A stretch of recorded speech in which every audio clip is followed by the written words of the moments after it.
نحمدہ ونصلی علی رسولہ الکریم اما بعد فاعوذ باللہ من الشیطان الرجیم بسم اللہ الرحمن الرحیم رب اشرح لی صدری ویسر لی امری واحلل عقدۃ من لسانی یفقہوا قولی۔ سورہ البقرہ آیت نمبر 177۔ لیس البر ان تولوا وجوہکم قبل المشرق والمغرب ولکن البر من آمن باللہ والیوم الآخر والملائکۃ والکتاب والنبیین وآتى المال على حبه ذوي القربى واليتامى والمساکین وابن السبیل والسائلین فی الرقاب وأقام الصلاة وآتى الزکاة والموفون بعہدهم اذا عاہدوا والصابرین فی البأساء والضراء وحین البأس اولئک الذین صدقوا واولئک هم المتقون۔ نیکی یہ نہیں کہ تم اپنے منہ مشرق اور مغرب کی طرف پھیرو، اور لیکن اصل نیکی اس کی ہے جو اللہ اور یوم آخرت اور فرشتوں اور کتاب اور نبیوں پر ایمان لائے،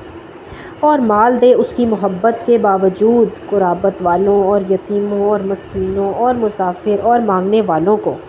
اور گردنیں چھڑانے میں، اور نماز قائم کرے اور زکوٰۃ دے، اور جو اپنا عہد پورا کرنے والے ہیں جب عہد کریں، اور خصوصاً جو تنگ دستی اور تکلیف میں اور لڑائی کے وقت صبر کرنے والے ہیں، یہی لوگ ہیں جنہوں نے سچ کہا اور یہی بچنے والے ہیں۔ یہ آیت یہود و نصارہ کی تردید میں اس وقت نازل ہوئی تھی جب انہوں نے تحویل کعبہ کے بعد اسلام اور رسول اللہ صلی اللہ علیہ وآلہ وسلم کے بارے میں مختلف قسم کی فتنہ انگیز باتیں کرنا شروع کر دی تھی۔ تو اس آیت مبارکہ میں اللہ تعالیٰ نے یہ وضاحت فرمائی ہے کہ مشرق اور مغرب کی طرف منہ کرنا کوئی ایسی نیکی نہیں ہے جس پر نجات کا مدار ہو، بلکہ نیکی کے اصل اور بڑے بڑے کام تو اور ہیں، اور وہ کام ایسے تھے جن میں اکثر کی ادائیگی میں یہود جو ہے وہ قاصر تھے یا کوتاہی کر جاتے تھے۔ تو پہلے تو اللہ تعالیٰ نے ایمان بالغیب کے جو ہے انواع بیان فرمائے کہ ایمان لاؤ اللہ پر، قیامت پر، فرشتوں پر، اللہ تعالیٰ کی کتابوں پر اور اس کے نبیوں پر۔ تو سیدنا ابو ہریرہ رضی اللہ تعالیٰ عنہ بیان کرتے ہیں کہ آپ صلی اللہ علیہ وآلہ وسلم نے فرمایا، ایمان یہ ہے کہ تم اللہ پر، اس کے فرشتوں پر، اس کی کتابوں پر، اس کی ملاقات پر، اس کے رسولوں پر اور دوبارہ زندہ ہونے پر ایمان لاؤ۔ پھر اللہ تعالیٰ آیت میں فرما رہے ہیں وَآتَى الْمَالَ عَلَى حُبِّهِ ذَوِي الْقُرْبَى وَالْيَتَامَى وَالْمَسَاكِينَ وَابْنَ السَّبِيلِ وَالسَّائِلِينَ فِي الرِّقَابِ، یعنی اللہ تعالیٰ نے یہاں صدقات و خیرات اور اس کے مستحقین کا ذکر فرمایا۔ سیدنا ابو ہریرہ رضی اللہ تعالیٰ عنہ بیان کرتے ہیں کہ ایک آدمی نبی صلی اللہ علیہ وآلہ وسلم کے پاس آیا اور کہا کہ اے اللہ کے رسول، اجر کے لحاظ سے بڑا صدقہ کون سا ہے؟ تو آپ صلی اللہ علیہ وآلہ وسلم نے فرمایا، افضل صدقہ یہ ہے کہ تو اپنی صحت اور مال کی محبت کی حالت میں صدقہ کرے، جبکہ تجھے کمی اور فقر کا اندیشہ ہو اور مال کے زیادہ ہونے کی رغبت ہو۔ اور پھر اللہ تعالیٰ نے سورۃ بنی اسرائیل میں ارشاد فرمایا آیت نمبر 26 میں وَآتِ ذَا الْقُرْبَى حَقَّهُ وَالْمِسْكِينَ وَابْنَ السَّبِيلِ وَلَا تُبَذِّرْ تَبْذِيرًا، اور رشتہ دار کو اس کا حق دے اور مسکین اور مسافر کو، اور مت بیجا خرچ کر۔ سیدنا سلمان بن عامر رضی اللہ تعالیٰ عنہ بیان کرتے ہیں کہ آپ صلی اللہ علیہ وآلہ وسلم نے فرمایا، مسکینوں پر صدقہ کرنا صرف صدقہ ہے، مگر اپنے رشتہ داروں کو دینا صدقہ بھی ہے اور صلہ رحمی بھی۔ اور اسی طرح ایک اور حدیث کے مطابق جو میں پہلے بھی کئی دفعہ بیان کر چکی ہوں کہ سیدنا سہل بن سعد رضی اللہ تعالیٰ عنہ بیان کرتے ہیں کہ آپ صلی اللہ علیہ وسلم نے فرمایا، میں اور یتیم کی کفالت کرنے والا جنت میں اس طرح ہوں گے۔ آپ نے شہادت کی انگلی اور بیج کی انگلی کی طرف اشارہ کیا، یعنی یتیم کی کفالت کرنے والا نبی کے اتنا قریب ہوگا۔ اور پھر اللہ تعالیٰ نے مسکین کا ذکر فرمایا ہے کہ سیدنا صفوان بن سلیم بیان کرتے ہیں کہ آپ صلی اللہ علیہ وآلہ وسلم نے فرمایا، بیوہ اور مسکین کی خدمت کرنے والا ایسے ہے جیسے اللہ کی راہ میں جہاد کرنے والا، یا جیسے دن کا روزہ رکھنے والا اور رات کو نماز پڑھنے والا۔ اور پھر اللہ تعالیٰ وابن السبیل کا ذکر فرما رہے ہیں، اور اس پہ بھی جو ہے ایک حدیث کے مطابق سیدنا ابو سعید خدری رضی اللہ تعالیٰ عنہ بیان کرتے ہیں کہ آپ صلی اللہ علیہ وآلہ وسلم نے فرمایا، بے شک یہ مال خوشگوار و دل پسند ہے، تو مسلمان کا وہ مال کتنا اچھا ہے جس مال میں سے وہ مسکین، یتیم اور مسافر کو دیتا رہتا ہے۔ اور پھر اللہ تعالیٰ آیت میں والسائلین کا ذکر فرما رہے ہیں۔ اللہ تعالیٰ نے سورۃ الذاریات میں ارشاد فرمایا وَفِي أَمْوَالِهِمْ حَقٌّ لِلسَّائِلِ وَالْمَحْرُومِ، اور ان کے مالوں میں سوال کرنے والے اور محروم کے لیے ایک حصہ ہے۔ پھر اللہ تعالیٰ آیت میں فرما رہے ہیں وَفِي الرِّقَابِ، یعنی کہ گردنیں چھڑانے میں۔ سیدنا ابو ہریرہ رضی اللہ تعالیٰ عنہ بیان کرتے ہیں کہ آپ صلی اللہ علیہ وسلم نے فرمایا جو شخص کسی غلام کو آزاد کرے تو اللہ اس غلام کے جسم کے ہر عضو کی آزادی کے بدلے آزاد کرنے والے کے جسم کے بھی ایک ایک عضو کو دوزخ سے بچائے گا۔ یعنی غلام کو آزاد کرنے کا کتنا بڑا اجر و ثواب بیان کیا گیا۔ پھر اللہ تعالیٰ فرما رہے ہیں وَأَقَامَ الصَّلَاةَ وَآتَى الزَّكَاةَ، یعنی کہ اقامت صلاۃ اور زکوٰۃ کی جو اہمیت ہمارے دین میں بیان کی گئی ہے، یعنی اقامت صلاۃ اور زکوٰۃ کی جو اہمیت ہے اس کے بارے میں ہم پچھلی آیات میں پڑھ چکے ہیں۔ اور پھر اللہ تعالیٰ فرما رہے ہیں وَالْمُوفُونَ بِعَهْدِهِمْ إِذَا عَاهَدُوا، وہ جو اپنا عہد پورا کرنے والے ہیں کہ جب وہ عہد کریں۔ اللہ تعالیٰ نے سورۃ المؤمنون میں ارشاد فرمایا اور وہی جو اپنی امانتوں اور اپنے عہد کا لحاظ رکھنے والے ہیں۔ سیدنا عبداللہ بن عمر رضی اللہ تعالیٰ عنہ بیان کرتے ہیں کہ آپ صلی اللہ علیہ وسلم نے فرمایا جس شخص میں یہ چار باتیں ہوں وہ خالص منافق ہے، اور جس شخص میں ان میں سے ایک بات بھی ہو تو اس میں نفاق کی خصلت ہوگی جب تک کہ وہ اسے چھوڑ نہ دے، اور وہ یہ ہے کہ جب امانت دار بنایا جائے تو وہ خیانت کرے، جب بات کرے تو جھوٹ بولے، جب عہد کرے تو عہد شکنی کرے، اور جب لڑائی کرے تو بد کلامی کرے۔ یعنی وعدہ خلافی کرنے والا منافقین میں شامل ہے۔ اور پھر اللہ تعالیٰ فرما رہے ہیں آیت کے آخری حصے میں وَالصَّابِرِينَ فِي الْبَأْسَاءِ وَالضَّرَّاءِ وَحِينَ الْبَأْسِ أُولَٰئِكَ الَّذِينَ صَدَقُوا وَأُولَٰئِكَ هُمُ الْمُتَّقُونَ، یعنی اہم نیکیوں میں سے آخری نیکی اللہ تعالیٰ نے یہ بتائی کہ سختی اور تکلیف، نقصان اور تنگی، جنگ و جدال کے وقت ثابت قدم رہنا، بے صبری اور ناشکری، بزدلی اور گھبراہٹ، یہ تمام خصائل اسلامی اور وقار کے منافی ہیں۔ ایک مسلمان کا وقار اس میں ہے کہ اللہ کی راہ میں جان دے دے لیکن شکست کھا کر میدان جنگ سے نہ بھاگے، اور یہی فلاح پانے والے لوگ ہیں۔ آیت نمبر 178 یا ایھا الذین آمنوا کتب علیکم القصاص فی القتلى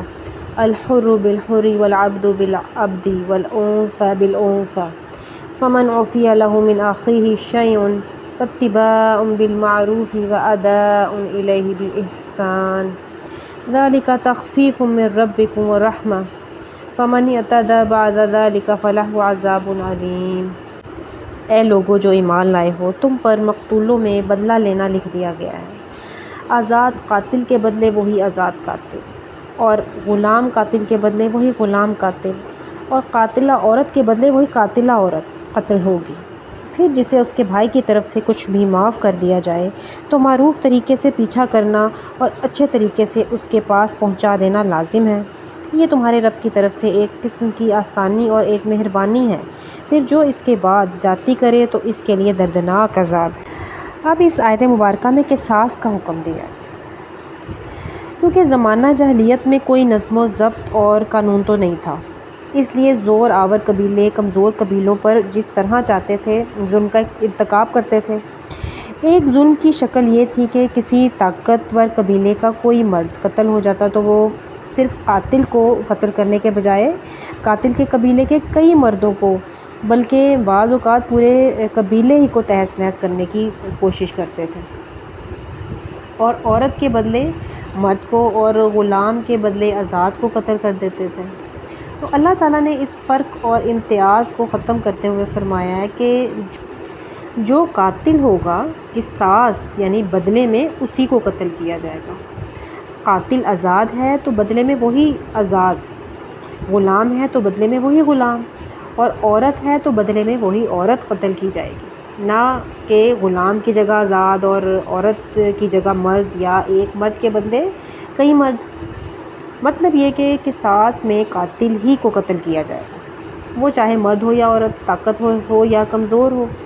جیسا کہ آپ صلی اللہ علیہ وآلہ وسلم نے فرمایا تمام مسلمانوں کے خون مرد ہو یا عورت برابر ہیں۔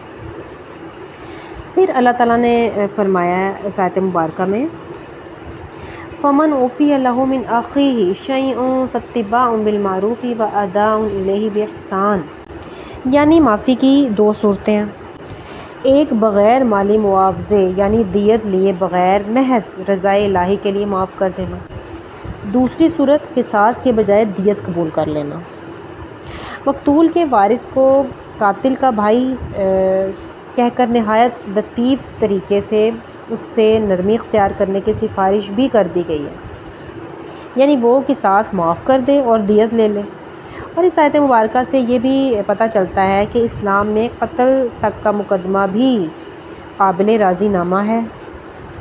پہلی امتوں میں سے یہود پر اللہ تعالیٰ نے قصاص فرض کیا تھا، ان میں جو ہے وہ عفو کا قانون نہیں تھا، اور نصارہ میں صرف عفو کا حکم تھا، قصاص کا نہیں تھا۔ اور اس امت پر اللہ تعالیٰ نے آسانی اور مہربانی فرمائی اور دونوں باتوں کی اجازت دی۔ رسول اللہ صلی اللہ علیہ وسلم نے فرمایا مقتول کے وارثوں کو دو باتوں میں سے ایک کا اختیار ہے، خواہ وہ فدیہ لے لیں یا قصاص، جبکہ آپ صلی اللہ علیہ وسلم قصاص کے بجائے عفو کو زیادہ پسند فرماتے تھے۔ آپ صلی اللہ علیہ وسلم خود بھی معاف کرتے تھے اور دیت لے لینے کی سفارش بھی کرتے تھے، اور صحابہ کو بھی اس بات کی تلقین فرماتے تھے۔ ایک دفعہ ایک آدمی قتل ہو گیا، آپ نے قاتل کو مقتول کے وارث کے حوالے کر دیا۔ قاتل کہنے لگا یا رسول اللہ، اللہ کی قسم میرا قتل کرنے کا ارادہ نہ تھا۔ آپ صلی اللہ علیہ وسلم نے مقتول کے ولی سے کہا اگر یہ سچا ہوا اور تم نے اسے قتل کر دیا تو تم دوزخ میں جاؤ گے۔ یہ سن کر مقتول کے ولی نے قاتل کو چھوڑ دیا۔ اس کے بعد اللہ تعالیٰ نے جو دیت کی رعایت بیان فرمائی ہے تو یہ اختیار صرف مقتول کے ورثاء کو ہے، اور اس میں کئی حکمتیں اور مصلحتیں ہیں۔ اور اللہ تعالیٰ اس آیت میں فرما رہے ہیں ذالک تخفیف من ربکم الرحمہ، یعنی جب مقتول کے ورثاء کو حکومت کی طرف سے قصاص یا دیت کا اختیار مل جائے تو قاتل کے خلاف ان کے جذبات سر پڑ جاتے ہیں، اور اگر وہ جان کا قصاص لینے کے بجائے نرم رویہ اختیار کریں تو اس سے ایک تو قاتل کی جان بخشی اور قاتل اور اس کے خاندان پر احسان ہوتا ہے، جس سے آئندہ کے لیے نہایت مفید نتائج کی توقع کی جا سکتی ہے۔ دوسرے اس صورت میں مقتول کے ورثاء کی مالی امداد بھی ہو جاتی ہے۔ تو اگر انسان کی نیت میں بگاڑ ہو تو زیادتی کی بھی کئی شکلیں بن جاتی ہیں۔ اس لیے اللہ تعالیٰ فرمانے فَمَنِ اعْتَدَىٰ بَعْدَ ذَٰلِكَ فَلَهُ عَذَابٌ أَلِيمٌ، جو پھر اس کے بعد زیادتی کرے تو اس کے لیے دردناک عذاب ہے۔ یعنی ایک شکل تو یہ ہے کہ مقتول کا وارث وقتی طور پر دیت لے کر جو ہے مالی فوائد حاصل کر لے، پھر اس کے بعد جب کبھی موقع ملے تو قاتل کو مار ڈالے۔